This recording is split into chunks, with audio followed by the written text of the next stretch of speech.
Bienvenidos. Es un honor y un verdadero placer tenerlos hoy aquí conmemorando los 25 años de nuestro instituto.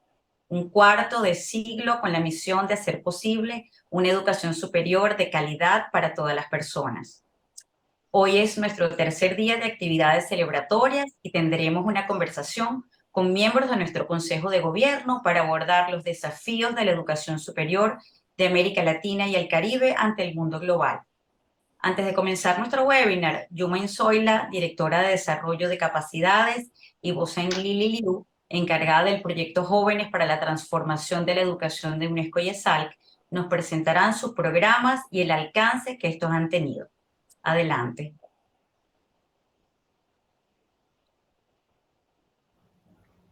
Dentro del marco de la Semana Aniversario del Instituto, quiero compartir con ustedes los principales hitos alcanzados en estos últimos años. Desde su creación en el 2020, el área de desarrollo de capacidades ha impactado en diferentes instituciones de educación superior y organismos públicos mediante acciones de capacitación y programas de asistencia técnica dirigidos precisamente al fortalecimiento de las competencias mediante una oferta formativa especializada en las necesidades de la región. El impacto se evidencia con las cifras conseguidas que avalan el buen hacer de nuestro modelo. Todo el modelo de los programas se sustenta en tres grandes pilares. Por un lado tenemos el descubrimiento, donde mediante acciones de capacitación y asistencia técnica trabajamos en modelos de gestión académico-pedagógicas como la sostenibilidad y la creación, además de rutas inteligentes para la nivelación de los conocimientos de los participantes. Otra clave de nuestro modelo es la inmersión, donde mediante visitas virtuales a universidades e instituciones referentes a nivel internacional, participamos en un proceso de aprendizaje experiencial y así además se afianzan las alianzas estratégicas entre las diferentes universidades participantes en nuestros programas. Por supuesto, todo ello mediante la colaboración. El trabajo de cooperación con metodologías ágiles se sustenta en el apoyo que realizan nuestros mentores y expertos en cada uno de los programas de capacitación que llevamos a cabo.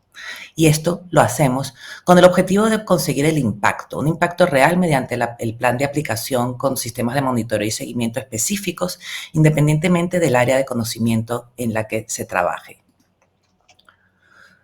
Durante estos años hemos tenido también la fortuna de crear diferentes familias de conocimientos y en ellas se sustenta toda nuestra oferta formativa. Estas 5 dimensiones operativas a modo de familia de conocimiento sobre las que se basa nuestra oferta formativa articula en marcos y referencias preexistentes de la UNESCO y de otras organizaciones relevantes y los contextualiza y resignifica para asociarlos a las necesidades y desafíos de la región. Nuestro principal hito ha sido la creación de una plataforma de formación. En el campus YESALC contamos con una oferta formativa en 4 idiomas dirigida a fortalecer las competencias de los diferentes agentes de educación superior. Tenemos un potente buscador desde donde se puede seleccionar el tipo de familia, actividad y conocimiento necesario que se esté buscando. Por supuesto, ofrecemos programas dirigidos al desarrollo competencial con especialistas internacionales y sesiones de acompañamiento y mentoría para llevar a cabo un plan de aplicación real. También ofrecemos una ruta inteligente con diferentes seminarios en abierto para que cada uno pueda configurar su propio itinerario de aprendizaje. Esto lo que busca es responder a las necesidades específicas que podemos tener en un momento determinado y que requieran de un nivel de profundización o nivelación a efectos de conseguir los resultados de aprendizaje deseados.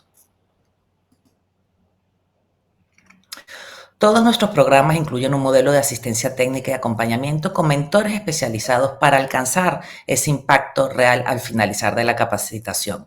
Y esto, además, lo que busca es que nos convirtamos en agentes de cambio dentro de las instituciones a efectos de dejar instalados esos conocimientos y esas competencias.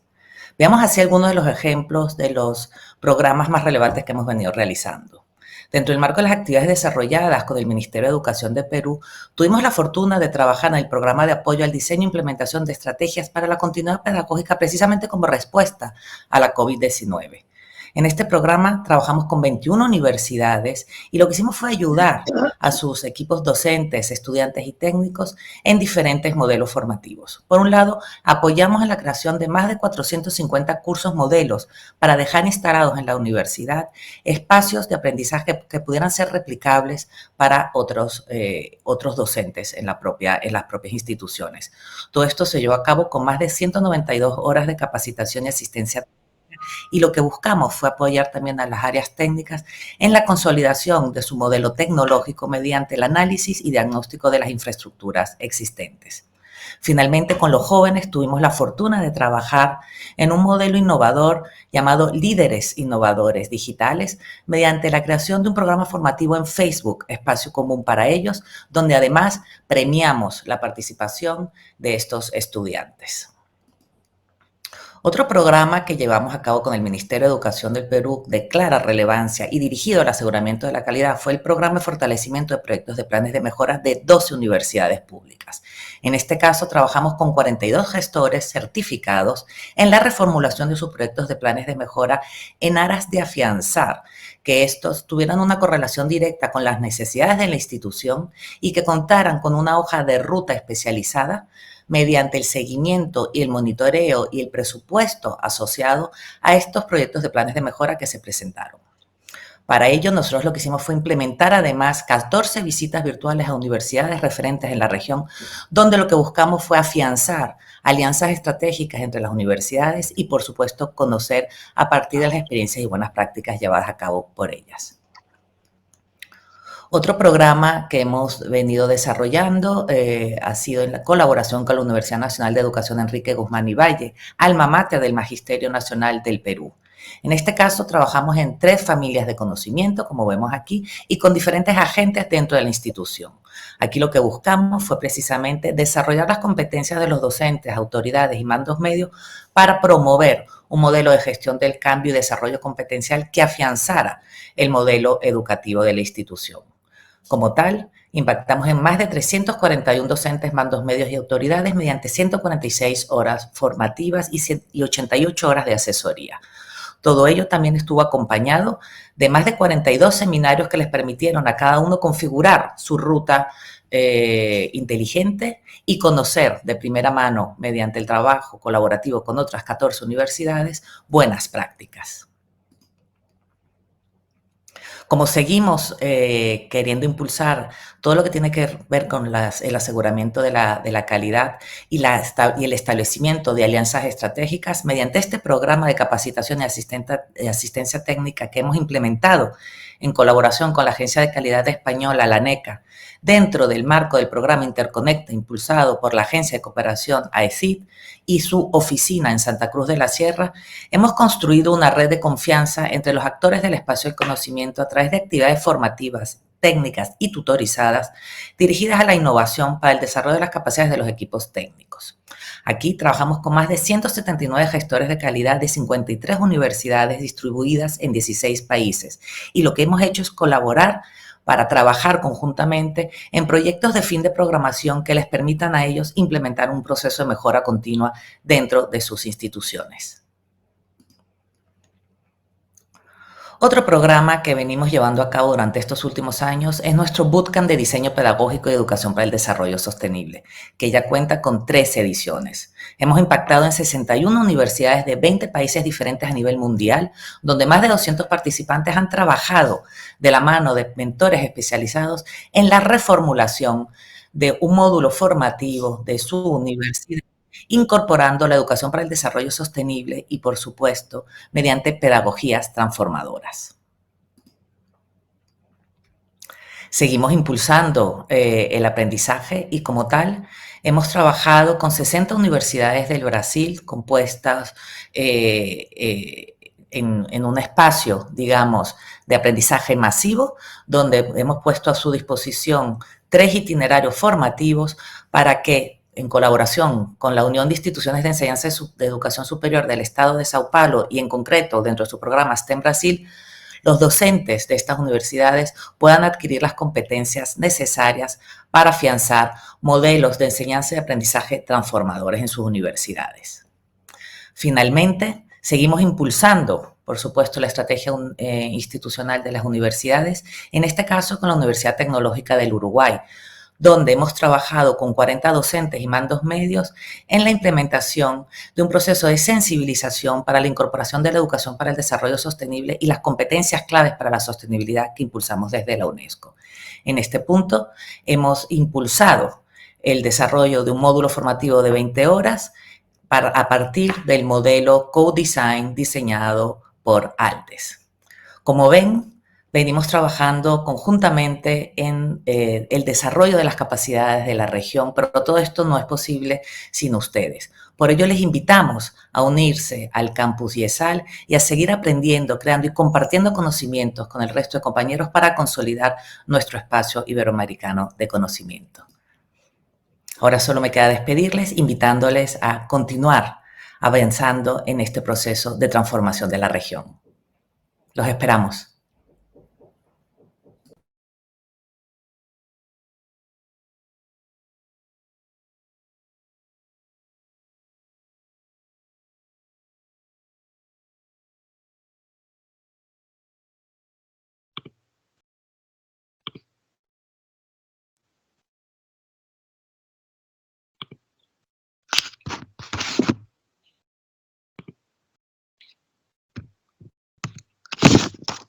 Okay, recording, 3, 2, 1. Hola, my name is Boston Lily Liu, and I'm the head of partnership at UN Liaison, representing UNESCO ESOC in leading emerging global agendas and initiatives where higher education can make impact. It's my great honor to present you some of our work conducted in supporting transforming education and youth. In 2022, conveyed by the United Nations Secretary General during the 77th United Nations General Assembly, the Transforming Education Summit provided a unique opportunity to elevate education to the top of global political agenda while bringing the priorities and aspirations of young people to the forefront through inclusive dialogues and meaningful engagement. At UNESCO ESOC, we're committed to support Transforming Education Summit follow-ups through evidence-based reporting on policy influence, capacity building, and consensus making through partnerships. To start with, we have launched the Young People on Transforming Education project in collaboration with the International Center for UNESCO ASPANET.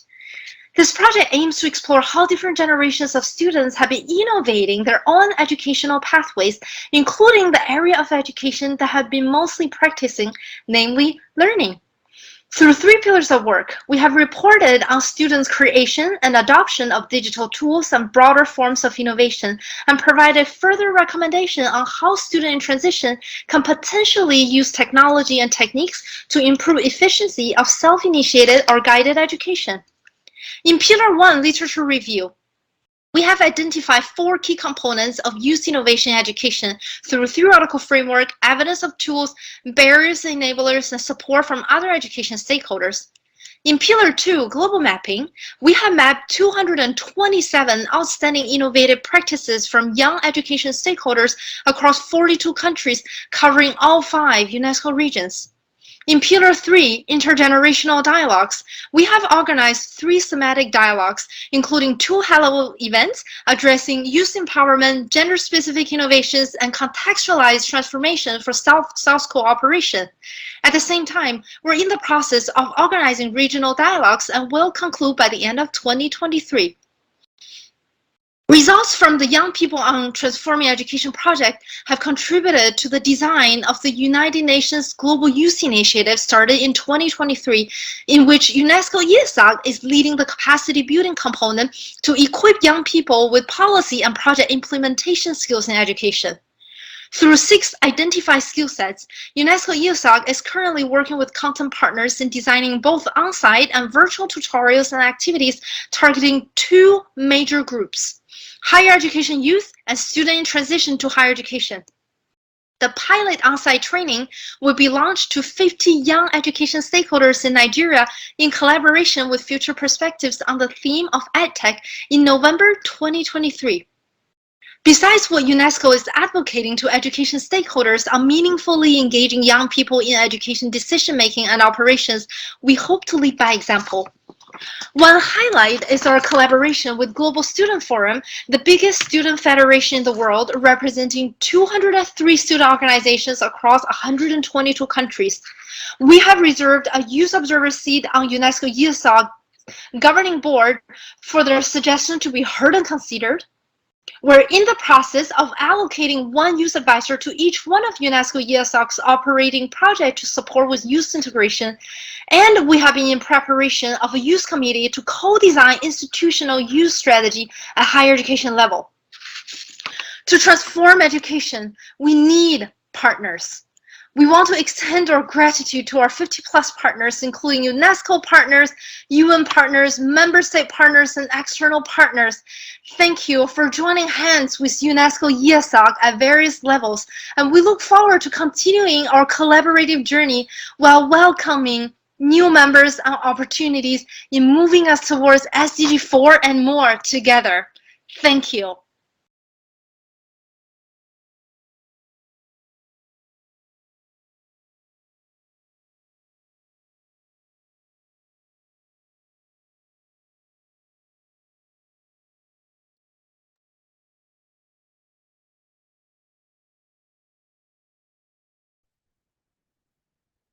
Bueno, después de esta nutrida presentación con todos estos grandes proyectos que estamos desarrollando en el instituto, tengo el honor de presentarles brevemente a nuestros panelistas y miembros de nuestro Consejo de Gobierno.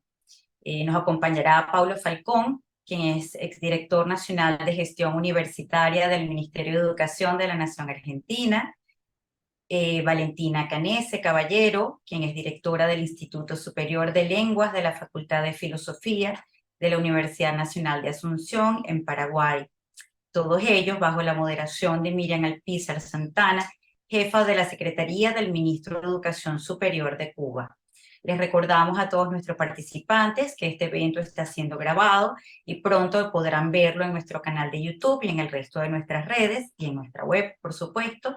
Y les recordamos que disponemos de traducción simultánea y pueden seleccionar la opción de su preferencia en la parte inferior de la pantalla en el canal correspondiente. Bueno, sin más a que hacer referencia, le damos la palabra a nuestros queridos panelistas. Adelante.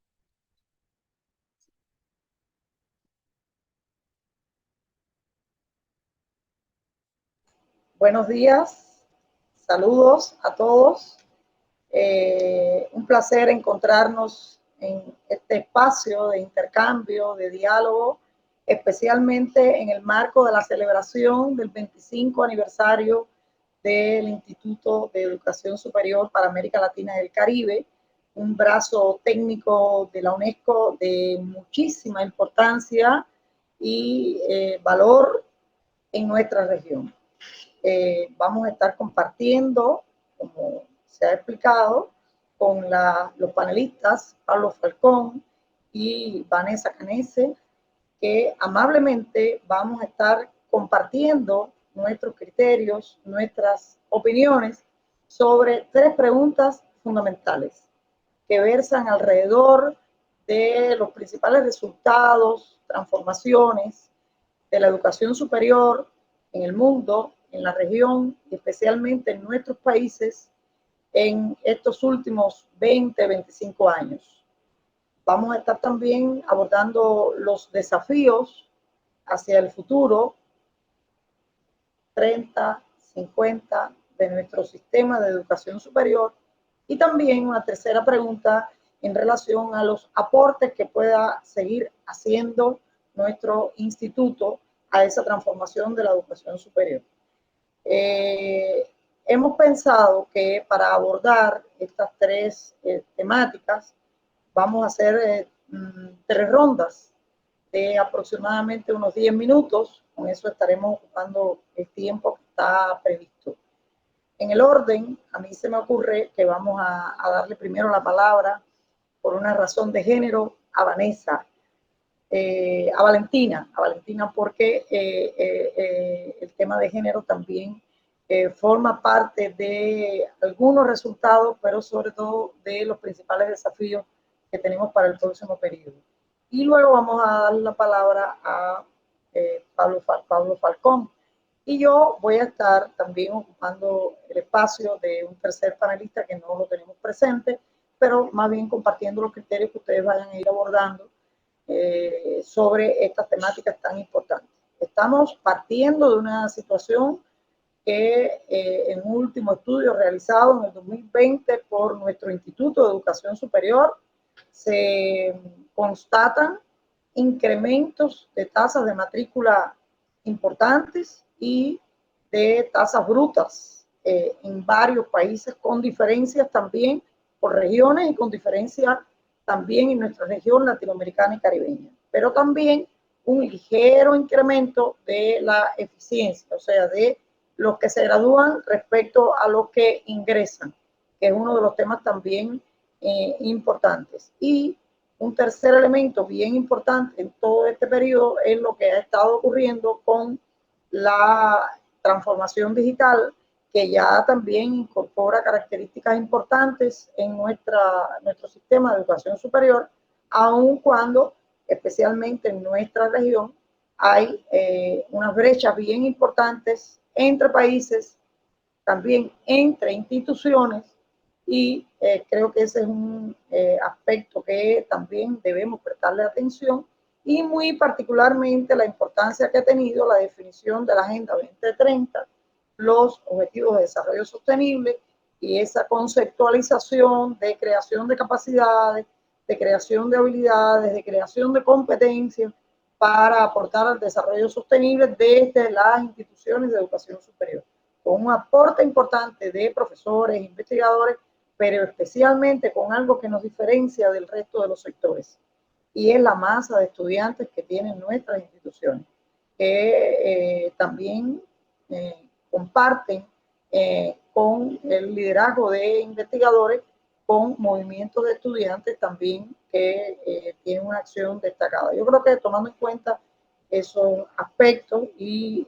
tratando de destacar todo lo que nuestro instituto también ha estado acompañando en estos 20, 25 años, son 25 años, pero pueden mantenerse por el entorno que mejor prefieran, y bueno, todo lo que vamos a tener por delante con nuestro instituto también. Entonces yo empezaría, Valentina, por darte la palabra, y vamos a estar viendo que son las 1:30, tienen unos 10 minutos, tampoco lo vamos a hacer muy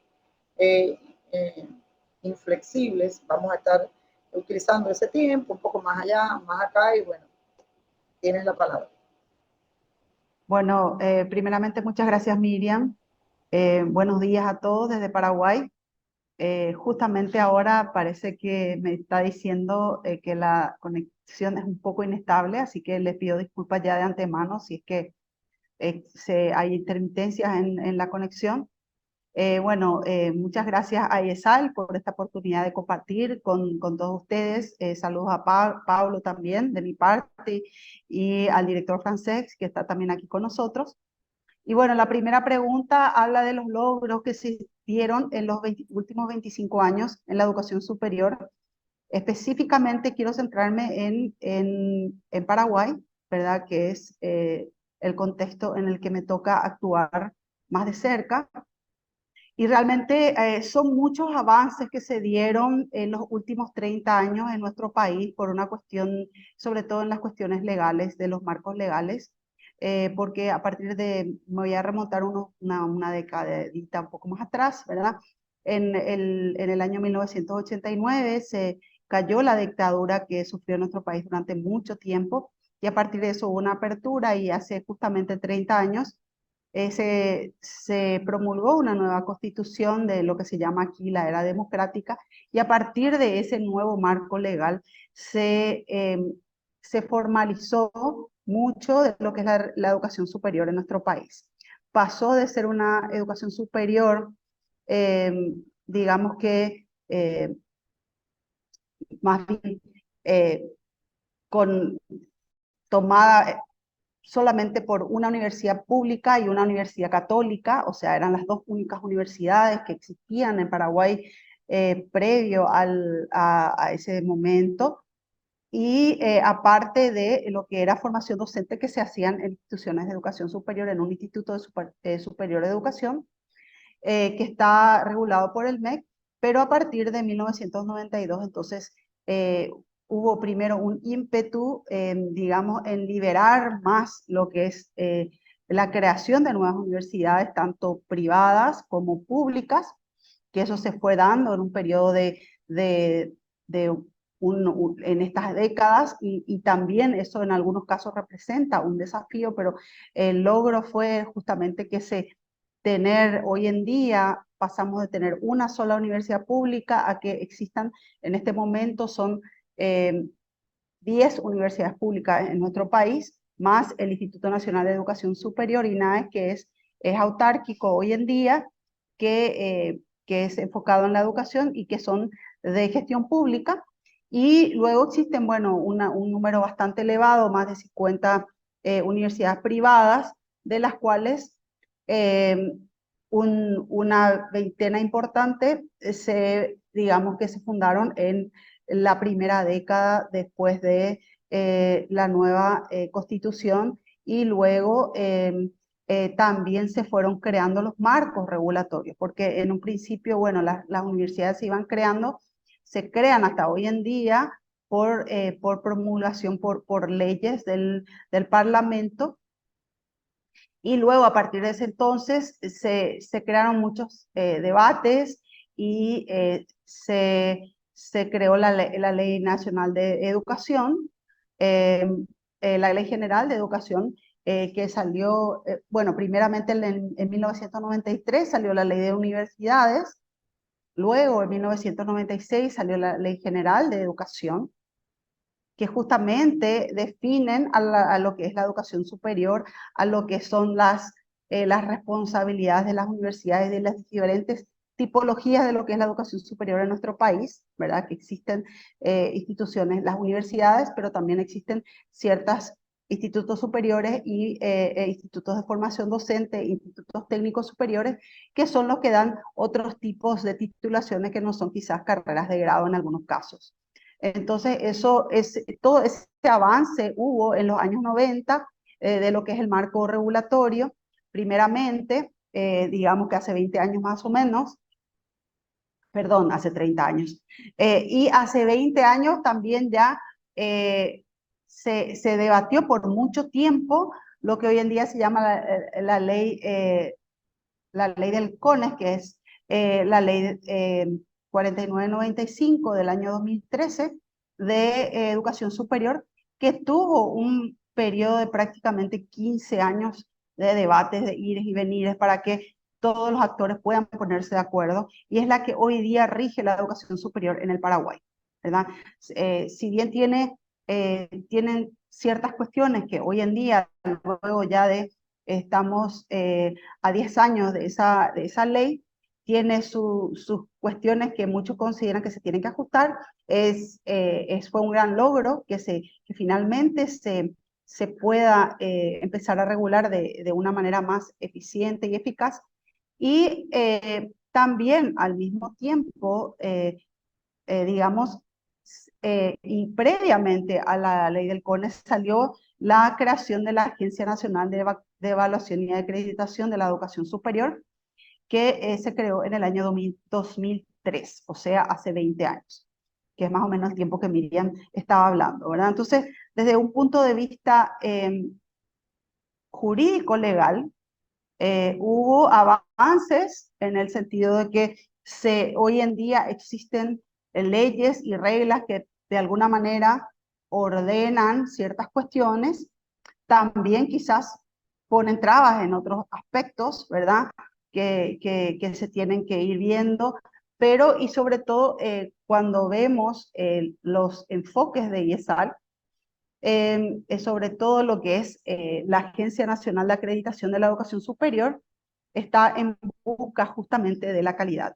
Porque si voy a hacer referencia también a lo que ya hablaba Miriam, y lo que hablaron algunos de los colegas en los días anteriores, la matrícula aumentó significativamente en los últimos 25 años. O sea, hace 25 años la cantidad de personas que accedía a la educación superior, justamente también por esa cuestión de que habían pocas instituciones de educación superior y el acceso era mucho más difícil, ¿verdad? Y también con el aumento del egreso o de la culminación del nivel medio en el país. O sea, se dio un alcance mayor a la educación escolar básica, al nivel medio, que permitió que más personas puedan acceder a la educación superior. Entonces, hay un avance en el sentido de un mayor alcance, de un mayor de una mayor matrícula, y así como también dijo Miriam, eso reditúa en más egresados, más personas con títulos universitarios, títulos de educación superior, ya sea a nivel de técnicos, profesores, y me estoy atajando de hablar de los desafíos porque esa es la siguiente pregunta. Entonces, pero esa es también en lo que es, por ejemplo, formación docente, que es un área de vital importancia y que también es el foco de muchos debates en lo que se refiere a la educación superior. También pasó, o sea, se normalizó a partir de estos marcos legales que se crearon. Los institutos de formación docente hoy en día también participan de los modelos de acreditación, y existen mecanismos y se están generando nuevos mecanismos para que lo que es formación docente se pueda articular con la formación de grado y de alguna manera que la profesión docente pueda ser también ya en nuestro país, así como lo es en gran parte, sobre todo de los países desarrollados, un requisito para educar a los niños y jóvenes. Entonces, eso también es algo que es un logro, ¿verdad? Que se abrieron a nivel del MEC un número importante de institutos de formación docente en todo el país. El alcance territorial también aumentó, o sea que existe hoy en día en todo, prácticamente todo el país, la posibilidad de acceder a una institución de educación superior. Obviamente en las zonas más rurales es más difícil, pero en las zonas que están en el interior del país, pero que son semirurales o digamos no tan urbanas, ya existen también opciones de educación superior. Entonces creo que ahí cumplí mis 10 minutos, creo, no sé, Miriam estaba mirando su reloj, así que no quiero pasarme. Y luego entonces vamos, a partir de esto también después me voy a referir a muchos desafíos que se presentan aún con todos esos avances que se pudieron dar con respecto desde lo legal, lo regulatorio, hasta incluso el alcance mucho más amplio que existe hoy en día de la educación superior.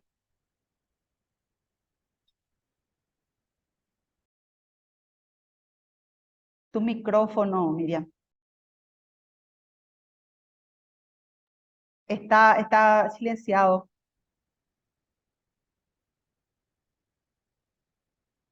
Sí, sí, por favor. Muchas gracias, Valentina, muchas gracias. Muy interesante esas transformaciones. Y entonces, bueno, vamos a darle la palabra ahora a nuestro querido Pablo Falcón, que seguramente nos va a hablar con un poquito más de amplitud de nuestro querido país, Argentina. Adelante, Pablo.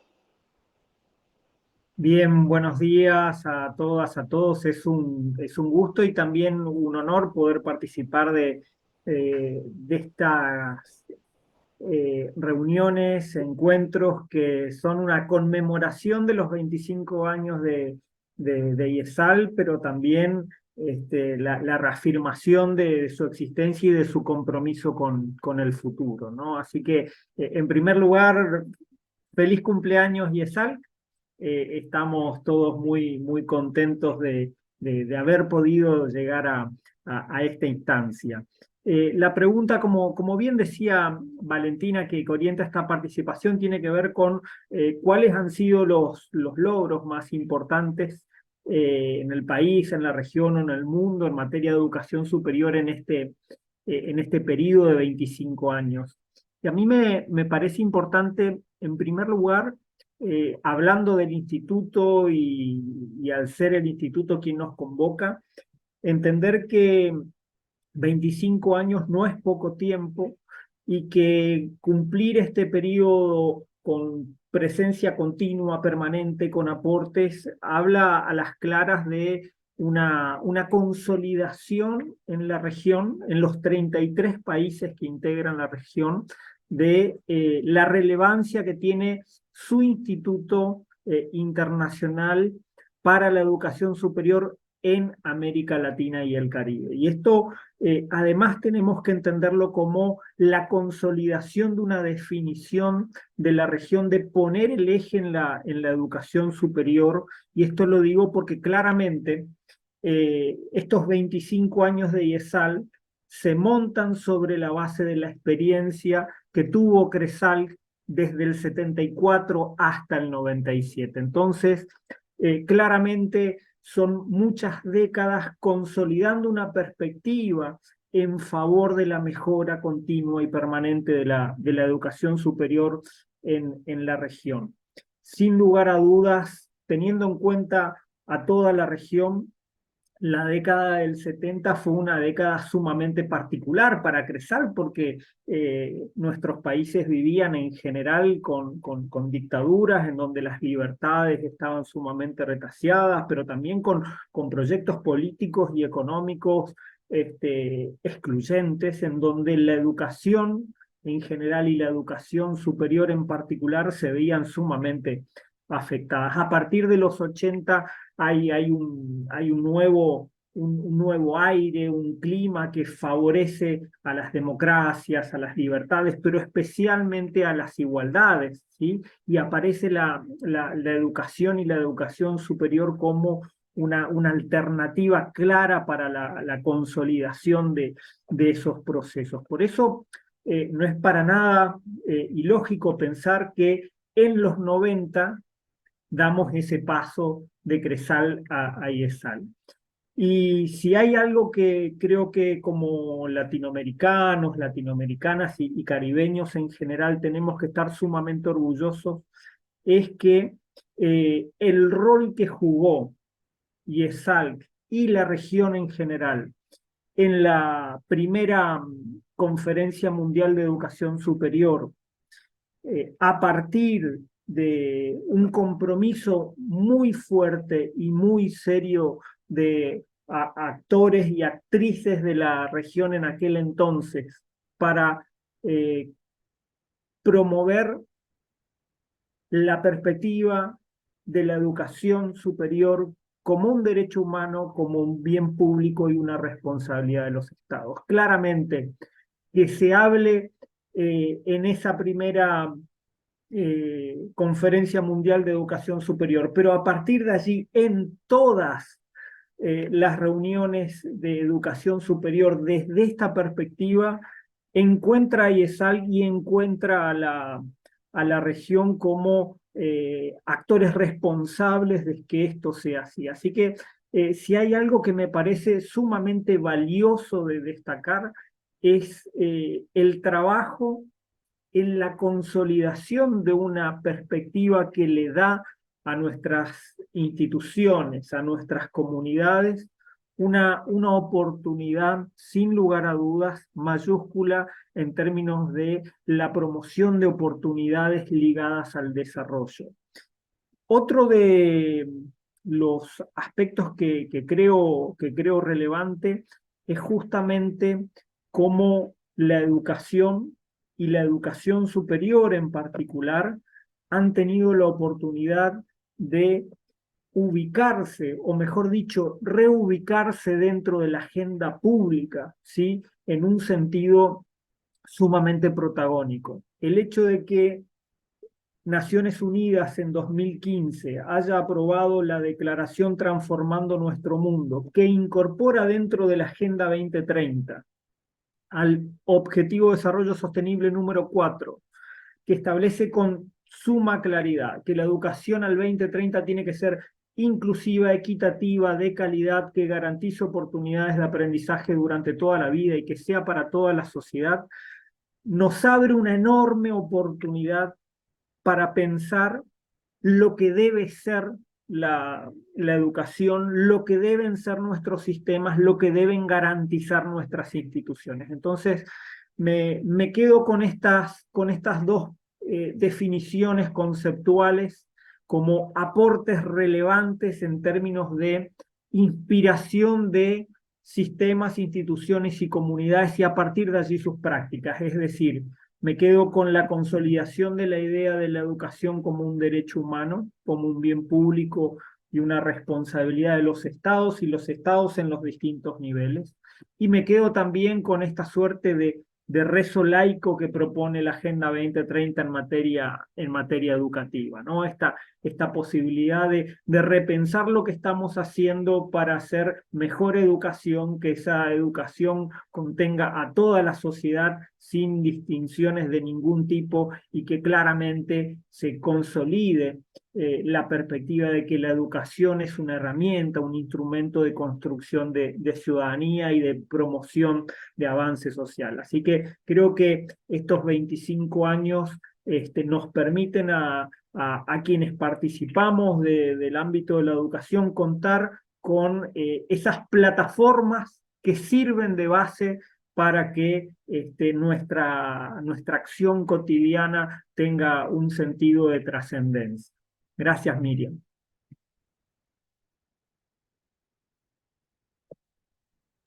Pablo, gracias. Has ubicado un contexto que me favorece. Ahora yo como moderadora, pero también como la tercera panelista, quiero también abordar, partiendo de ahí, la importancia que ha tenido el instituto en estos 25 años, toda vez que realmente antes de los años 90 constan documentos de distintas conferencias en distintos países, Europa, Norteamérica y en la región, pero no es hasta que se organiza realmente las conferencias mundiales de educación superior y en torno a ellas las conferencias regionales preparatorias y bueno, pasa a ocupar un lugar importante en estos 25 años el instituto acompañando, bueno, toda esta, todos estos postulados, estas conceptualizaciones, esta declaración famosa de la primera conferencia mundial y uno que ha estado acompañando porque parece ya mucho. Yo creí que Pablo iba a decir lo que dice Gardel, que 20 años no es nada, y realmente uno ha estado acompañando todo este periodo y cuando relee los documentos de la primera conferencia, la segunda, la tercera, lo que ha estado ocurriendo es un proceso de actualización, de transformación que acompaña el desarrollo científico, tecnológico, pero los postulados, las concepciones de la educación superior como un bien público, como un bien social para toda la vida y derecho de todos, realmente ha estado desde el primer momento y el instituto ha jugado un papel importante. También los distintos mandatos acompañaron distintas épocas y en cada momento se hizo lo que acompañaba las épocas. Y es verdad que de los años finales de los 90 para acá, inicio de los 2000, ha habido un movimiento de intercambio, de colaboración, de diálogo en la región más fuerte. Algunos dicen y decimos que no es todavía suficiente, que se puede hacer más, pero de los años 2000 para acá, la cantidad de convenios, eventos, proyectos, redes de conocimiento han sido muy superiores y el instituto ha estado todo el tiempo acompañando esto. Eso es lo que ha estado ocurriendo en el mundo y en la región. Pero un poco pensando yo en Cuba, también creo que desde los inicios de los 2000 habían transcurrido ya 30 años de los más de 60 que tiene la educación superior en Cuba. Y realmente se había constituido ya algo que la educación superior en la región ya le había puesto fuerza, y era el sistema de acreditación de instituciones, los sistemas de posgrado que acompañen la formación doctoral para el desarrollo de la ciencia, la tecnología y la innovación, el crecimiento de las matrículas, el crecimiento de las instituciones, sobre todo algo que decía también Valentina, su ampliación por todo el país. Esto es algo que ha sido típico de los países de la región, porque realmente hace 60 años teníamos universidades en las capitales de cada uno de nuestros países y todavía, bueno, realmente no se había llegado al resto de las regiones. Digamos que todavía hoy tenemos que ir más allá y nosotros también hemos estado acompañando, como otros países, la creación de sedes allí en los municipios, en los territorios, en las zonas rurales y sobre todo la creación de centros de investigación que acompañen los principales núcleos de los problemas estratégicos que a su vez están en los objetivos de desarrollo sostenible. O sea, digo esto para respaldar que el instituto ha estado acompañando también cada uno de los temas que en los países se han ido transformando en torno al crecimiento de la educación superior. Y algo muy actual, está muy en el contexto ahora de los académicos y que tenemos que acompañar es pues las didácticas transformadoras, las competencias para modelos pedagógicos que se parezcan al momento que están viviendo nuestros jóvenes, con ese impacto en la transformación digital, en las tecnologías de la información y las comunicaciones. Y digamos que eso forma parte de los retos principales que no están en esta pregunta, pero digamos que hay avance, ha habido posicionamiento de estos temas en el contexto de lo que ha estado haciendo el instituto, y me refiero permanentemente a lo que ha estado haciendo el instituto porque estamos haciendo un webinar que conmemora los 25 años del instituto y que realmente ha estado muy conscientemente, muy atinadamente, pues incorporándose a cada uno de estos temas, como también a los temas de género que se están diagnosticando, que se están construyendo instrumentos, porque eso también va a formar parte de nuestra intervención posterior. Y entonces, bueno, algo bien importante también han sido las regiones, nuestras regiones. Esa, yo diría, polémica que tenemos todavía en que si el Caribe, que si la región andina, yo creo que un pronunciamiento importante que no puede faltar es lo que ha estado sucediendo también en estos años por aunar, integrar América Latina y el Caribe como una región que no admite fragmentación y que tiene tantísimos recursos naturales, recursos humanos, como para poder transformar lo que requiere nuestra región. Y bueno, yo creo que en ese contexto también el papel del instituto ha sido bien destacado y con el acompañamiento de las asociaciones de rectores, asociaciones de académicos, el espacio Enlaces también muy integrado a esta acción y bueno, todo lo que se está haciendo para poder llegar a una conferencia regional de educación superior cuarta, allá en el 2028, previa a la conferencia cuarta mundial de educación superior, con un avance en la región que vamos a estar realmente compartiendo también próximamente en la CRE 2018+5, en estas reuniones preparatorias, en todo el debate que se está teniendo alrededor de los 12 ejes, y quiero destacar el posicionamiento que ha tenido el instituto en fortalecer ese debate y en aunar todas estas asociaciones que tenemos tantas en la región y que todas tenemos que estar hablando realmente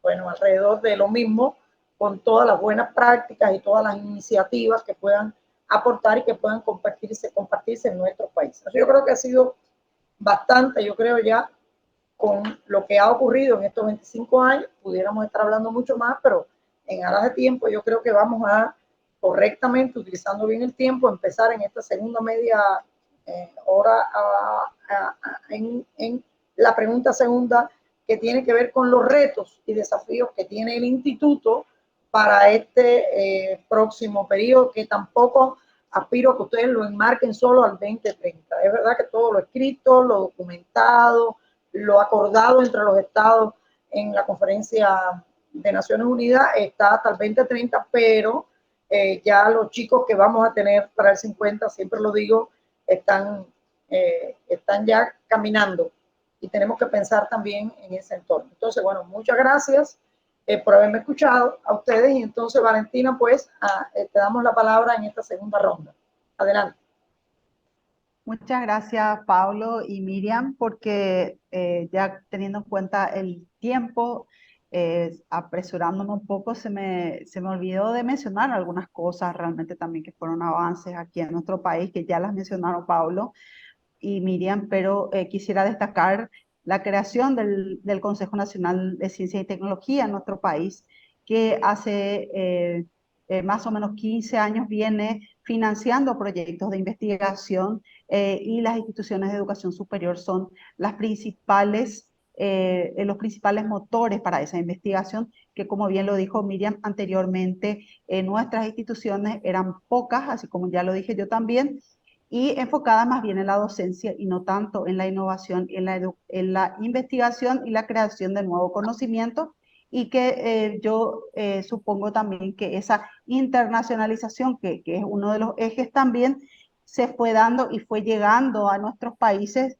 para justamente mover eso y bueno, de ahí saltar a los desafíos, ¿verdad? Entonces, la pregunta dice, ¿cuáles son los desafíos en educación que se enfrentará su país, la región o el mundo en los próximos años? Y bueno, si bien esto que dijo Miriam también era algo que me habían comunicado los rectores, ¿verdad? La creación de esas redes, yo creo que un desafío es fortalecer esas redes que se han ido creando en estos tiempos, ¿verdad? Y yo creo que ahí, creo que vamos a juntar con la pregunta 3, ¿verdad? Que la contribución del instituto puede ser justamente servir como espacio, y yo creo que lo ha hecho en este tiempo y lo debe continuar haciendo, ¿verdad? Como fortalecedor de esas redes. Y después quiero referirme justamente a cuestiones que tienen que ver con las otras cosas y con los ejes aquí que habla, que se refirió también en la jornada inaugural, eh, en lo que tiene que ver, por ejemplo, primeramente, la calidad y la pertinencia. Es uno de los ejes importantes que creo que es un gran desafío que existe. No sé si solamente, me imagino que eso es en todas partes, ¿verdad? Hoy en día, pero especialmente en países como Paraguay, donde realmente, como si hablamos de la educación superior como un bien público, que tiene que ver con la equidad e inclusión, ¿a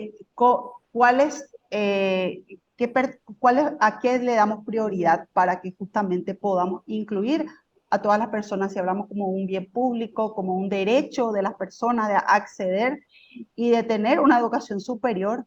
Entonces, un gran desafío para eso es los recursos que puedan darle nuestros gobiernos a esa actividad. O sea, y eso es un gran desafío que tenemos, sobre todo desde las universidades públicas, pero también yo me atrevería a decir que las universidades privadas no están ajenas a esta problemática, puesto que si es que las personas, o sea, tiene que ver con los ODS, con el desarrollo y de la capacidad de las personas de acceder, ya sea como un bien público a través de las universidades públicas, y como las universidades públicas, digamos, en países como los nuestros, no dan abasto para una cobertura universal, entonces, ¿qué rol cumplen las universidades privadas y cómo eso atiende y cómo ayuda justamente a la equidad, a la inclusión de las personas? Entonces, eso es un poco,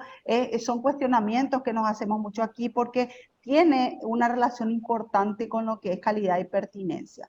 Porque, como ustedes saben, eso pasa en todos lados, a nivel global inclusive, ¿verdad? Donde en países como, por ejemplo, Estados Unidos, existen universidades privadas de gran prestigio y de gran calidad, así como también universidades públicas. Hay países que solamente tienen universidades públicas, pero que no son de acceso gratuito, por ejemplo. Entonces, en nuestros países, yo creo que tenemos que, de alguna manera, fortalecer esa idea de equidad, de inclusión de la educación superior como un bien público, y eso a través de la ciudadanía mostrándole a los tomadores de decisiones la importancia de invertir en la educación superior, ¿verdad? Y creo que en ese sentido, nuevamente atando con la pregunta 3, el instituto cumple un papel importante visibilizando estas problemáticas que no son problemáticas solamente de Paraguay o solamente de Cuba o solamente de Argentina o solamente de países, digamos, más de izquierda, más de derecha, más neoliberales o más socialistas, sino que son problemáticas globales, ¿verdad? Son problemáticas que en nuestra región, por las características que tiene, se pueden visibilizar quizás mucho más, ¿verdad? Porque para llegar a una equidad e inclusión en lugares tan, digamos, dispares o países como Paraguay, donde hay una inequidad muy grande entre los que tienen más recursos y los que tienen menos. Entonces, ¿cómo conseguimos eso? Y cómo la educación pública en sí, ¿verdad? Desde la educación inicial, básica y media, y sobre todo el acceso equitativo a la educación superior, porque eso es una realidad que existe y ese es un avance también. Vea, estoy mezclando todo, les pido disculpas. Una de las cosas también que se pudo, se avanzó, hoy en día en nuestro país existe un programa de becas dado por la Itaipú Binacional, que es la hidroeléctrica que genera muchos recursos para nuestro país, que permite que muchos jóvenes puedan acceder a la educación superior de calidad, puesto que de otra manera no lo podrían hacer. Entonces, esos son desafíos importantes que no se pueden, que son muy básicos, ¿verdad? Porque para llegar a la innovación y a la internacionalización tenemos que enfocarnos primero en lo que es la equidad, la inclusión, la calidad y la pertinencia de la oferta, y luego entonces también otros desafíos. Si bien avanzamos en investigación, en nuestros países se han creado institutos de investigación, se ha fortalecido el financiamiento para la investigación, digamos, es algo incipiente que debe fortalecerse mucho más, pero eso justamente también está supeditado a recursos que se puedan invertir en estas actividades y sobre todo recursos públicos, porque si bien los recursos privados también son interesantes, muchas veces estos recursos están, digamos que, atados a intereses particulares, intereses específicos que no necesariamente buscan el bien común, el bien de todos, sino que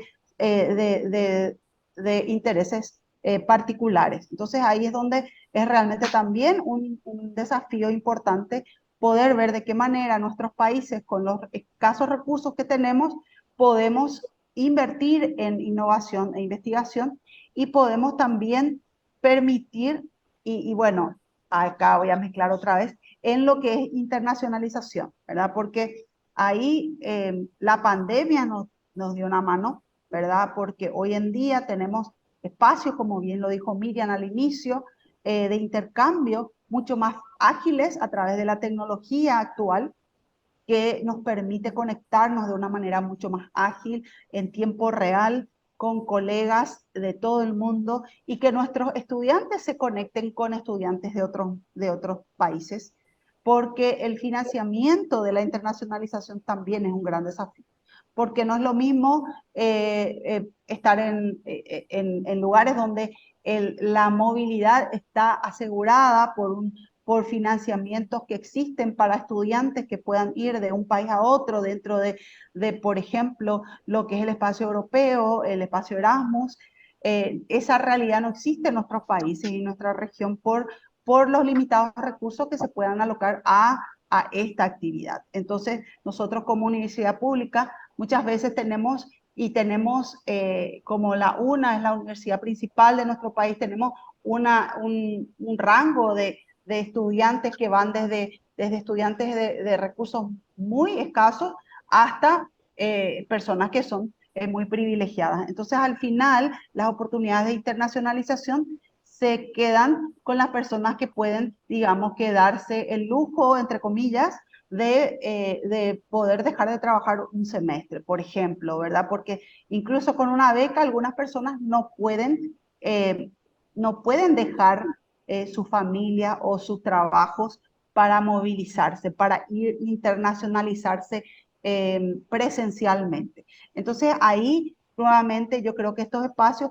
pero eso, y voy a ir cerrando porque yo sé que estamos, yo soy muy también atenta con el tiempo, yo creo que también la tecnología, si bien nos trajo muchas posibilidades, nos ha traído muchas maneras de poder internacionalizarnos mucho más fácil, más ágilmente, de poder conectarnos mucho más ágilmente como redes, como colegas, también es un desafío. ¿Por qué? Porque nos presenta un montón de eh, modalidades y de desconocidos, ¿verdad? En el sentido de que no sabemos hacia dónde, tenemos que ver hacia dónde apunta la educación superior con estas nuevas exigencias también del mercado, de lo que es lo que nos trae la inteligencia artificial. Hoy en día, ya tenemos los modelos de lenguaje, pero ya están hablando de la inteligencia artificial generativa y qué impacto eso va a causar en toda la vida de las personas y sobre todo en el intercambio que es la educación superior, ¿verdad? El intercambio de conocimiento, el intercambio de perspectivas, bueno, de esa educación para toda la vida. O sea, ahí es donde realmente eso nos interpela mucho porque como instituciones de educación superior, bueno, yo no creo que las universidades ni las instituciones de educación superior vamos a dejar de ser, vamos a ser redundantes ni vamos a dejar de ser, vamos a dejar de tener vigencia. Eso por lo menos yo quiero creer eso, ¿verdad? Pero se plantean muchos desafíos de índoles muy profundas que sí tenemos que plantearnos y ahí nuevamente después seguramente vamos a enfocar, yo me voy a enfocar más en la pregunta 3 de cómo creo que el instituto nos puede ayudar en todas estos desafíos que se nos presentan de aquí para adelante. Espero que me haya tenido el tiempo. Miriam, muchas gracias por el espacio. Gracias, Valentina, gracias. Bueno, muy importantes reflexiones. Vamos entonces a escuchar a Pablo. Bien, teniendo en cuenta esta pregunta en relación a los retos, claramente Miriam en sus palabras introductorias hacía referencia a la ampliación que ha tenido en términos de matrícula la educación superior en las últimas décadas. Sin lugar a dudas, por cuestiones demográficas, la educación superior y la educación profesional, la educación para el trabajo, son los niveles formativos que están llamados a crecer de manera continua y permanente. De modo tal de que nuestros sistemas educativos y nuestras instituciones tendrán seguramente una atención en términos de ampliación y crecimiento, es decir, va a haber una mayor demanda de estudiantes, una mayor cantidad de personas dispuestas a estudiar y a seguir estudiando, no solamente en cuestiones vinculadas al posgrado, como para hacer referencia a un formato tradicional de la continuidad de los estudios o de la prosecución de los estudios, sino también, insisto, con el tema de la educación durante toda la vida. Entonces, claramente, esa situación de mayor demanda, de necesidad de mayor expansión, nos obliga a repensar los sistemas en términos de sus políticas de expansión y acá lo que planteaba Valentina en términos de la expansión territorial conjugada con las posibilidades que hoy brinda la tecnología, ¿sí?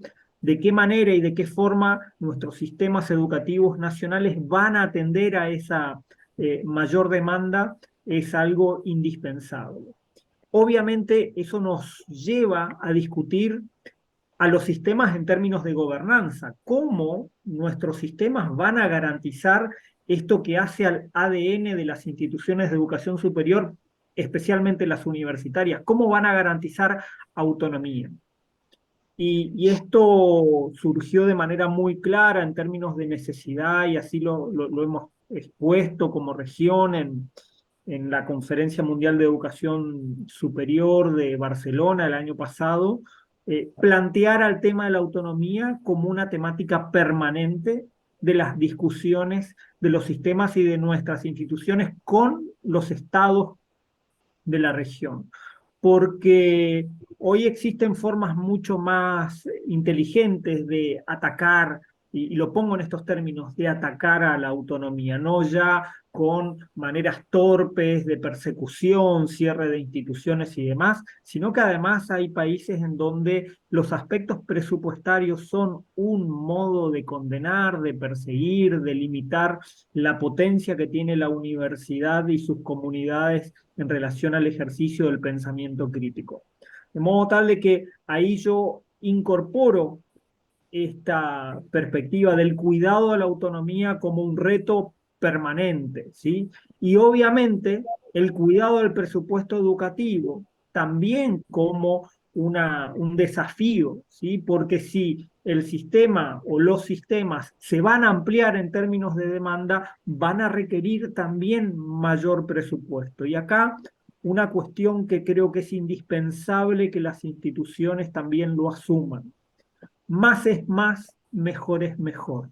No solamente necesitamos más presupuesto, también necesitamos ejecutar de manera inteligente nuestro presupuesto, particularmente, como decía Valentina, las instituciones públicas, la necesidad de incorporar políticas de transparencia, de rendición de cuentas, para que la sociedad que sostiene con su esfuerzo a la entidad pública de educación superior, a la entidad estatal, sepa en qué se destinan esos fondos que esa sociedad aporta. Eso creo que es un debe en muchos de nuestros sistemas, y la universidad en esto tiene que ejercer ejemplaridad pública, particularmente en una región en donde el flagelo de la corrupción es algo que atraviesa en general a prácticamente todos nuestros estados y nuestros gobiernos.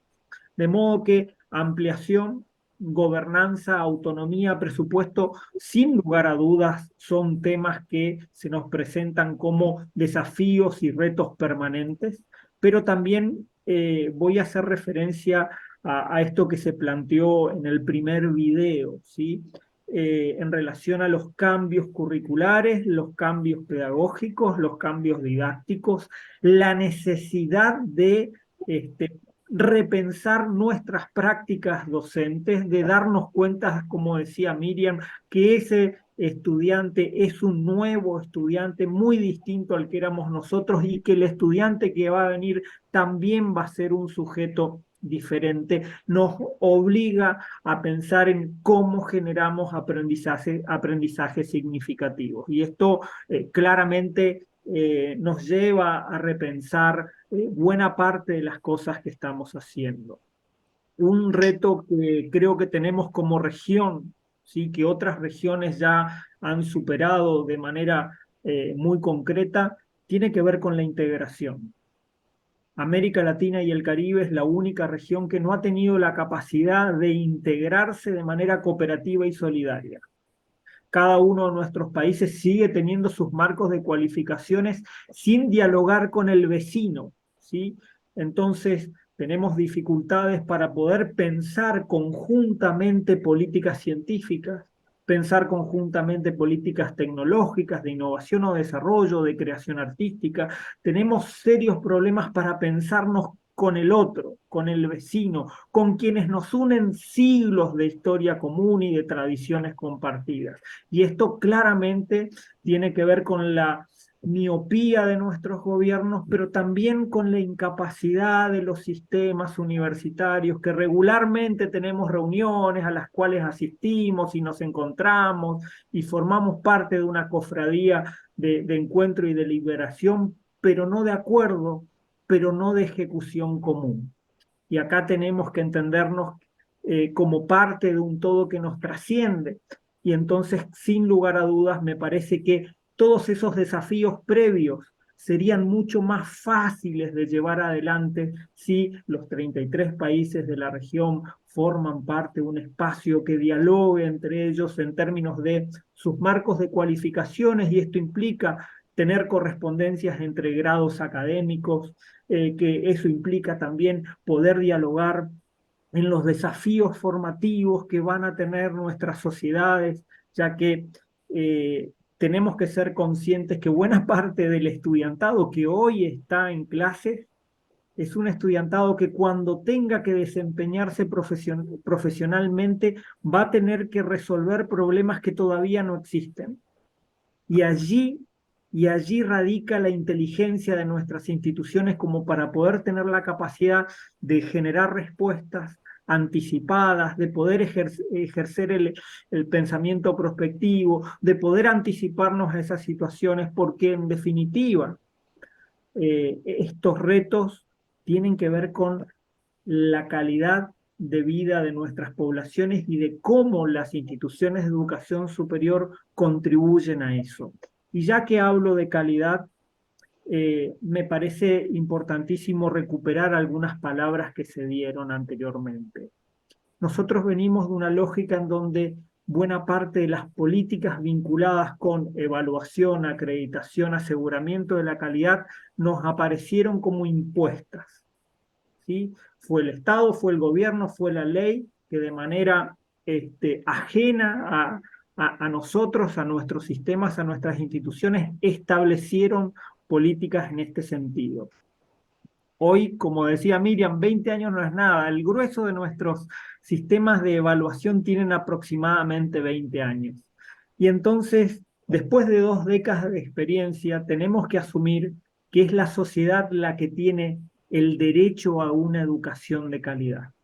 Y acá es donde tenemos que hacer un quiebre y darnos cuenta de que no es solamente la mirada pertinente la que asocia a la universidad o la institución de educación superior con la calidad de su propuesta, sino que la educación superior es pertinente cuando es socialmente pertinente. Y entonces acá también tenemos la obligación de trabajar cooperativamente para darnos una mano, para ayudarnos, para hacer mejor educación entre todos, para que la experiencia de los otros sistemas sea una experiencia que se pueda compartir y que en ese compartir crezcamos todos de manera seria, responsable y especialmente solidaria. Muchas gracias, Miriam.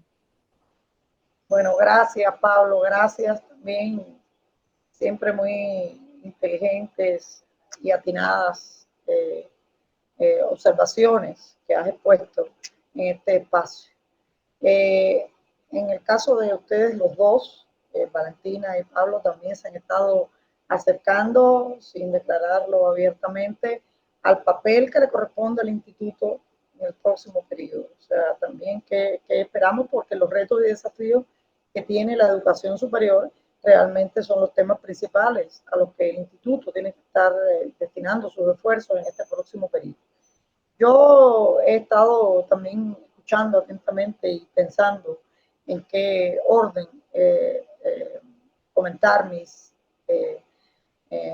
consideraciones.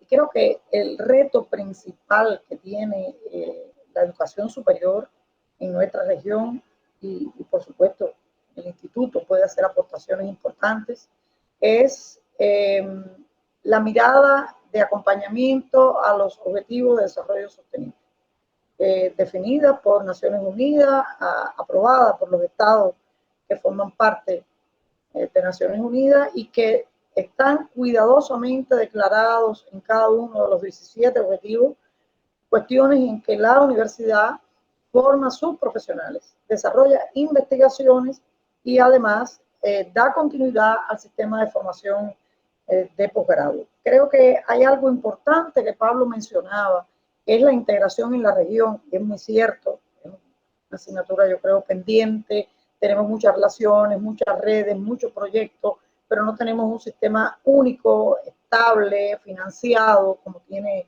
la Unión Europea, como para respaldar toda esta intencionalidad y toda esta actividad de las redes, de las universidades, de las asociaciones. Pero yo quería referirme a la integración interna en nuestros países, o sea, la integración de la universidad con el Estado, el gobierno, las instituciones y la sociedad particularmente. Yo creo que eso es algo bien importante, no respondiendo a las demandas del gobierno, sino participando y generando demandas con el conocimiento. La universidad tiene todas las herramientas y todo el conocimiento como para poder acompañar las estrategias de desarrollo territorial allí donde los recursos son diferentes. Hay zonas que tienen una potencialidad minera, otras tienen una potencialidad turística, otras tienen una potencialidad en la producción de alimentos, y acompañar las estrategias de desarrollo territorial con la universidad formando parte de esos sistemas de trabajo es fundamental. O sea, y la rendición de cuentas, y lo mezclo ya con el tema de los presupuestos son el reflejo de cómo el Estado, los gobiernos respaldan el funcionamiento de las universidades para el cumplimiento de su misión, pero realmente ese presupuesto no basta con que sea más, sino cómo emplearlo mejor, cómo estar identificados por proyectos, por resultados, de manera que tenga también transparencia, rindiendo cuenta no solo al gobierno, al Estado que le asigna el recurso mediante informes y balances, sino rindiendo cuenta a la sociedad de manera pública en los medios de difusión, en la comunicación permanente, en la prensa, en las redes. Creo que es algo bien importante, que es un reto para este periodo, ahora que todos leemos todo al segundo, donde esté ocurriendo un hecho en cualquier país de la región, pues todos lo estamos leyendo, y más dentro de un país, dentro de una provincia, dentro de una región. Creo que este tema de la educación para todos y para toda la vida es un reto también importante. El tema de género, acceso, equidad, o sea, cómo llevar la universidad. Yo recuerdo unas intervenciones muy interesantes del doctor Yuri hace unos años aquí en un congreso de extensión universitaria, donde él hablaba la universidad ubicando cursos allí donde hace falta, que no solo tienen que ser de licenciatura, de ingeniero, de posgrado, de maestría, de doctorado, cursos donde haga falta cursos de costura, donde haga falta cursos de plomería, donde haga falta cursos de diseño gráfico, el curso que realmente es lo que encierra el concepto pertinencia. O sea, la universidad allí, no solo en la ciudad, sino en cada espacio de cada territorio, llevando su conocimiento, su saber para el cumplimiento de su misión, que no es otra que la transformación de la sociedad. Ese es un reto importante. Los temas de gobernanza están muy vinculados a algo que no dije en la primera parte, pero quiero ahora reflexionar, y es las nuevas formas organizativas dinamizadoras de la ciencia, la tecnología y la innovación, de la aplicación del conocimiento. Tenemos muchas universidades que tienen estructuras todavía que datan de 50, 60, 100 y más años sin transformación. Dicen algunos autores que son las estructuras más rígidas y más difíciles de cambiar, nuestros departamentos, nuestras facultades, pero ya se habla de empresas de interfaz, de fundaciones, de parques científicos tecnológicos, parques industriales, y todas estas son formas que pueden estar tanto en el territorio o dentro de la universidad, y son cuestiones muy importantes para lograr la aplicación del conocimiento, la transformación de tecnología a veces que muchos laboratorios, muchos grupos de investigación tienen, y muchas veces también pueden estar engavetados y requieren su aplicación, y también generan financiamiento para acompañar esos nuevos proyectos, esas investigaciones. Creo que ese aprender a solucionar problemas, esos problemas de hoy no son los del mañana, no son los del 2030, no son los del 50, o sea, aprender a solucionar problemas, aprender haciendo, eso lleva a un estudio de prospección, un acompañamiento a la transformación de los planes, programas y métodos de enseñanza y de evaluación. Tenemos muchos profesores excelentes. No digo que los que más les cueste cambiar sean los de edad más avanzada, no he dicho eso, pero se requiere mucha actualización de creación de capacidades. El tema fundamental que nos ocurrió en la COVID no estaba relacionado fundamentalmente, aunque eso fue un problema también, ¿no? No fue fundamentalmente la creación de capacidades de internet ni dispositivos, fue el tiempo que requirieron muchos profesores para digitalizar sus contenidos, para transformar los procesos de enseñanza, aprendizaje cuando tuvieron que hacerlo virtual. Y eso no solo ocurre para la virtualidad, sino que ocurre también para el proceso de enseñanza, aprendizaje, en ese contacto, en esa vida universitaria que tampoco puede faltar entre estudiantes y profesores. Bueno, estamos llegando ya entonces a una tercera etapa, que es el acompañamiento del instituto y cómo el instituto puede aportar a todo esto que nosotros hemos estado hablando, que son los logros, que todos están muchos por consolidar, y también son los principales retos y desafíos, y yo creo que eso podemos hacerlo también de una manera más breve, o sea, no nos hace falta utilizar los 10 minutos. Seguramente Valentina estuvo pensando ya a dónde dirigir sus ideas, va a tener tiempo Pablo mientras escucha a Valentina y sigue pensando, y yo voy a tener un poquito más tiempo que ustedes para reflexionar alrededor de qué más puede hacer el instituto de lo que está haciendo, porque quiero ratificar que esta última etapa ha sido una etapa muy rica en el instituto, con muchos jóvenes, con muchos proyectos, con muchas investigaciones, con muchas publicaciones, con mucho uso de la tecnología, de la información y las comunicaciones que nos satisface y también queremos reconocer.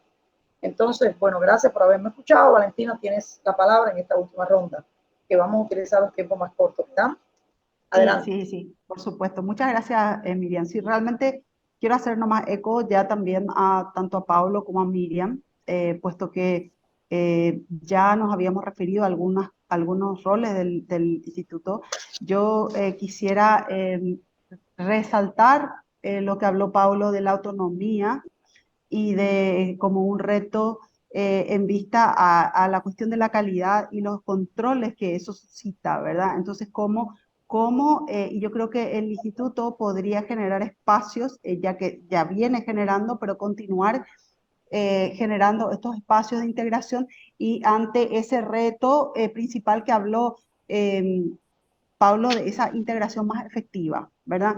Esa integración más efectiva que permita vivirnos más como región y no como hermanos que vivimos cada uno en nuestro departamento aparte, sino que tratar de ver, bueno, de qué manera nuestros esquemas de reconocimiento, de créditos, de títulos, de titulaciones, etcétera, puedan conversar unos con otros y eso permitiría una mejor internacionalización y también ayudaría justamente a que todos juntos podamos pensar mejor cómo enfrentar estos retos. Entonces yo creo que el instituto, si bien ya ha venido en estos últimos años acompañando muchos de estos procesos, porque yo creo que hubo mucho de parte a través de todas estas conferencias, a través de todos estos eventos, a través de todos estos espacios que se han creado desde IESAL, UNESCO, del aula virtual o portal, no recuerdo bien cómo se llama, ¿verdad? El campus de IESAL. Es un espacio muy interesante que realmente yo creo que IESAL puede continuar creciendo eso para justamente poder atender a estos desafíos que como bien lo dijo Miriam, cada vez tenemos que pensar mejor cómo vamos a atender a lo que sucede hoy en día, porque no podemos desatender a nuestra realidad, a nuestros estudiantes que ya son diferentes, sin dejar de pensar, bueno, es una cuestión de actitud, ¿verdad? ¿Cómo nosotros, como educación superior, nos vemos en vista a la incertidumbre que presentan los cambios que se vienen y que no sabemos cuáles exactamente son, ¿verdad? O sea, entonces eso, yo creo que el instituto IESAL ya ha venido haciendo ese trabajo, ¿verdad? De crear estos espacios, de crear esa sinergia. Y yo creo que también, atendiendo un poco también a lo que creo que Miriam, o no sé si Pablo, hablaba de una relación más cercana entre las universidades y los gobiernos, ¿verdad? Si bien somos universidades públicas, muchas veces, y yo creo que IESAL quizás podría tener también una relación más directa, ¿verdad?, con las universidades, sobre todo las públicas, y no necesarias únicamente a través de los gobiernos, ¿verdad? Entonces, para ver entonces de qué manera podemos hacer un vínculo más fluido de atender desde las universidades podamos atender a esas necesidades, ¿verdad? De la ciudadanía de la que hablaba Miriam justamente, que es justamente el fin de la universidad, de la educación superior. O sea, ¿para qué existimos? Existimos para formar personas para que puedan ser parte de una sociedad, ser parte activa y si vamos a hablar en términos quizás un poco neoliberales, productiva, pero no sé, de repente hay otras palabras mejores que se puedan usar, pero que puedan hacer aportes, que sean personas que se sientan parte de un mundo que los acoge, que respeta y valora lo que son, y no solamente por lo que pueden dar, sino por todo lo que la educación como un bien público y un derecho humano se trata de eso, de que todos podamos encontrar nuestro lugar en nuestras sociedades y a partir de ese lugar poder aportar como ciudadanos, como personas que tenemos algo para dar a todos. Entonces quiero parar ahí porque sé que tenemos menos tiempo. Espero que con esto haya hecho algún aporte de utilidad. Gracias, gracias, gracias, Valentina. Siempre, siempre muy útil. Pablo, tienes la palabra. Sí, bueno, creo significativamente que el instituto está jugando y puede jugar un rol sumamente relevante en varios de los aspectos que se han planteado, ¿no? Y de hecho, buena parte de estas temáticas integran los ejes temáticos propuestos para la Conferencia Regional de Educación Superior +5 que se va a realizar el futuro año 2024 durante marzo en la ciudad de Brasilia, que tiene justamente a IESAL como coorganizador junto al gobierno federal del Brasil. Entonces me parece que claramente hay una propuesta, ¿sí?, de agenda pública ligada a los grandes temas de la educación superior, pero también quisiera entender que una estrategia implica definitivamente también el establecimiento de prioridades, ¿sí? Y creo que los países de la región, como bien marcaba Valentina, somos sumamente inequitativos. La región es la región más inequitativa del planeta. Pero además esas disparidades en términos regionales se representan internamente en nuestras sociedades y nuestros sistemas educativos en general son reproductores de esa inequidad social.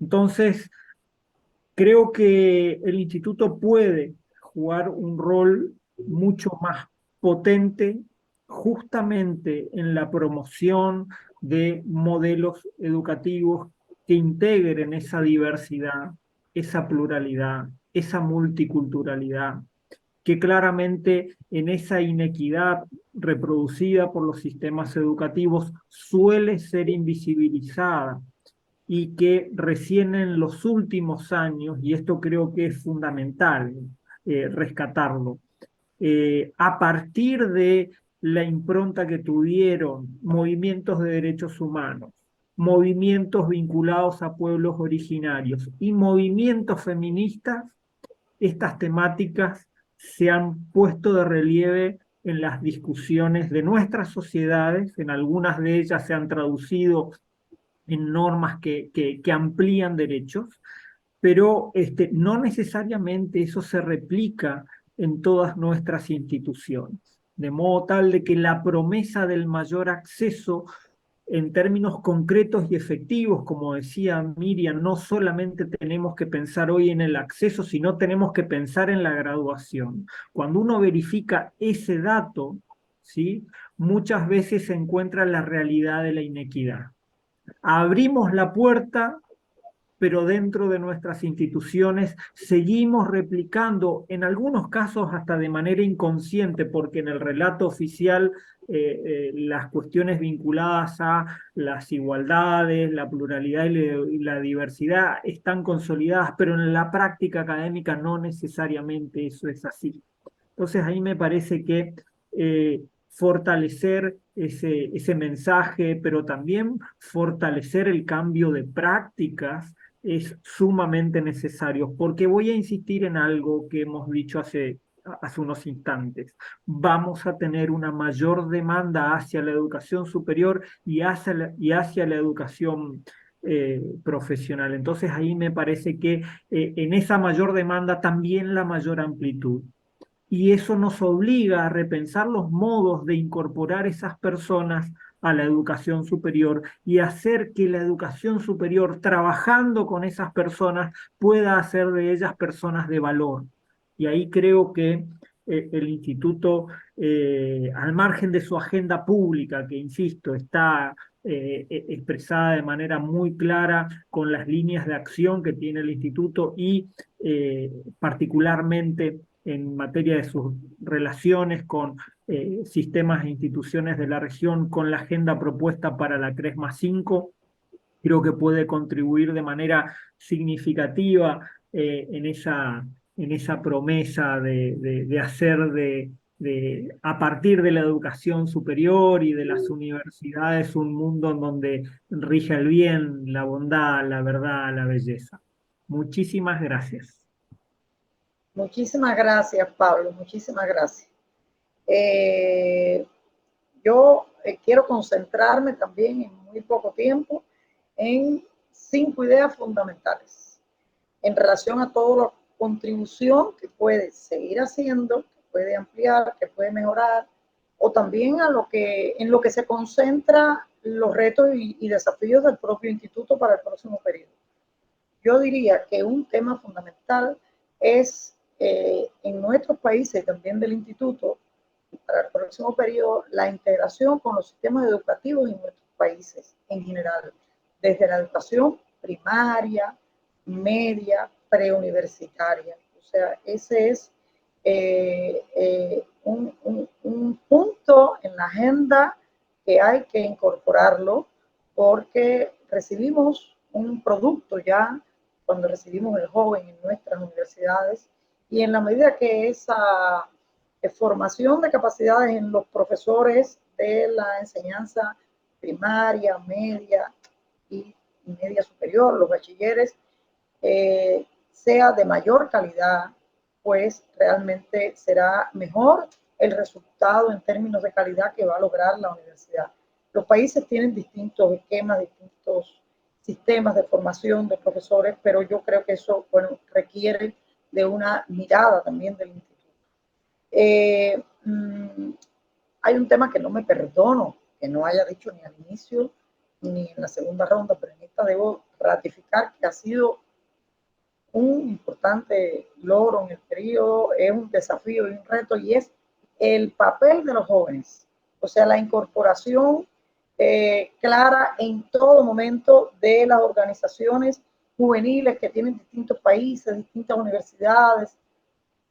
Ya el instituto lo está haciendo. Yo he tenido la oportunidad y me han invitado a estar en varios foros que los jóvenes están hablando de sus experiencias en la formación educativa con innovación y me parece muy importante, pero en términos generales, en la vida cultural, en la vida deportiva, en la vida integral que tienen también todos los jóvenes que forman parte de nuestra universidad.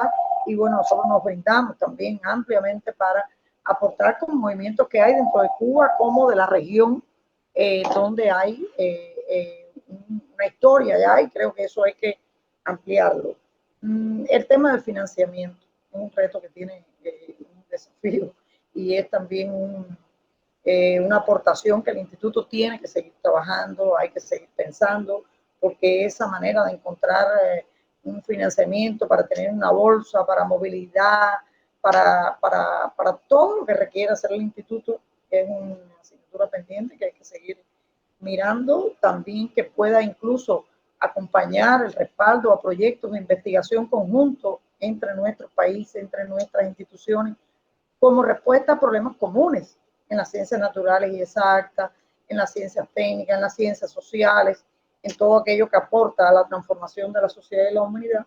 Y una vez más, hay que proponer, repensar lo que está incluido en cada uno de los ejes. Realmente los 2 ejes que llevamos a la conferencia regional CRES 2018+5 tienen un abordaje integral de todos estos temas, pero bueno, hay que repensar bien todo el contenido de cada uno para que cada una de estas cuestiones no se quede fuera en cada uno de ellos. Probablemente alguno de ellos quede repetido, pero bueno, creo que eso es mejor a que falte. Yo quiero que finalmente, cerrando la intervención de los panelistas, decir que ha sido un placer compartir este espacio, abordando temas que para todos son tan importantes para nuestros países, y haber compartido los criterios de nuestra querida Valentina y Pablo, que han sido geniales en sus intervenciones. Bueno, les agradezco infinitamente, especialmente también a los que nos han estado escuchando, y bueno, Claudia, que nos ha dejado el espacio y nos ha dado la libertad de utilizar este tiempo como lo pensamos y como creo que nos salió. Muchas gracias a todos. Tienes entonces el mando, Claudia, adelante.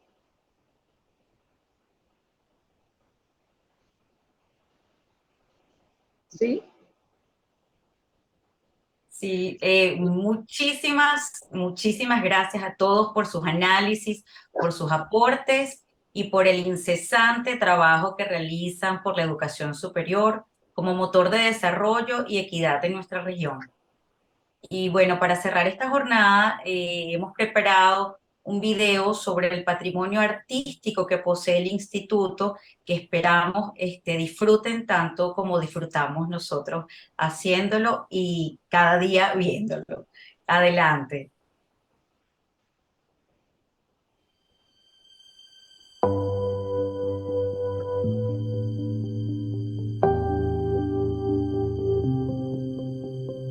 En estos 25 años de trayectoria, el Instituto Internacional de la UNESCO para la Educación Superior en América Latina y el Caribe quiere brindar un homenaje al impulso creador, comprendiendo el patrimonio cultural como un eje capaz de unirnos en lo diverso.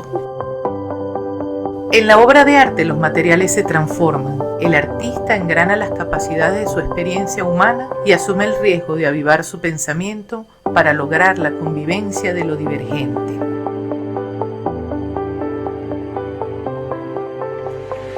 Entonces lo heterogéneo se convierte en una unidad de sentido y lo que no tenía forma o no era posible se regenera hacia un cauce de nuevas perspectivas que dibujan las señales de un paisaje compartido.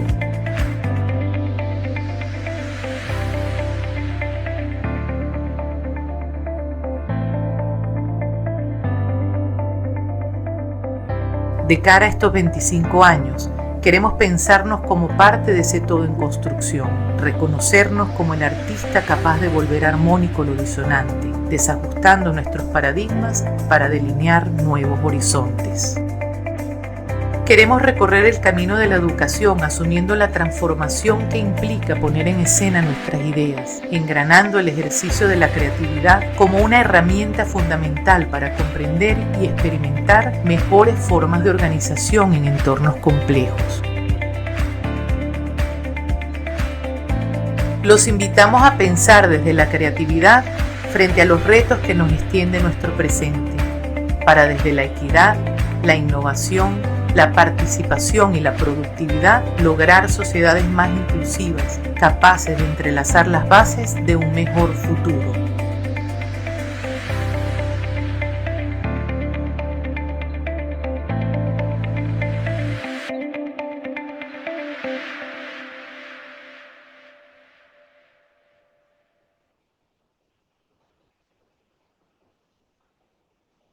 Muchas gracias.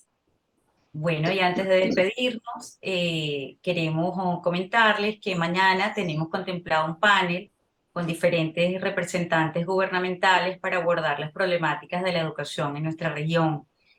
Participarán Denis Pires de Carvalho, secretario de Educación Superior del Brasil, Oscar Alpa, secretario de Políticas Universitarias de Argentina, Gonzalo Baroni, director nacional de Educación de Uruguay, Sandra Oblitas, ministra de Educación Superior de Venezuela, y Luciano Concheiro, subsecretario de Educación Superior de México. El viernes ya cerraremos nuestra intensa actividad de la semana aniversaria con una conversación en línea con panelistas pertenecientes a diferentes redes universitarias, quienes abordarán los futuros de la educación superior en la región y en el mundo. Les reiteramos a todos nuestro agradecimiento por acompañarnos y será un placer y un honor que sigan acompañándonos en el resto de nuestras actividades. Toda la información completa y el registro lo pueden encontrar en nuestra página web www.iesalc.unesco.org. Los esperamos y contamos con su presencia. Hasta luego. Gracias a todos. Hasta luego. Hasta luego. Muchas gracias. Muchas gracias. Gracias, gracias, gracias.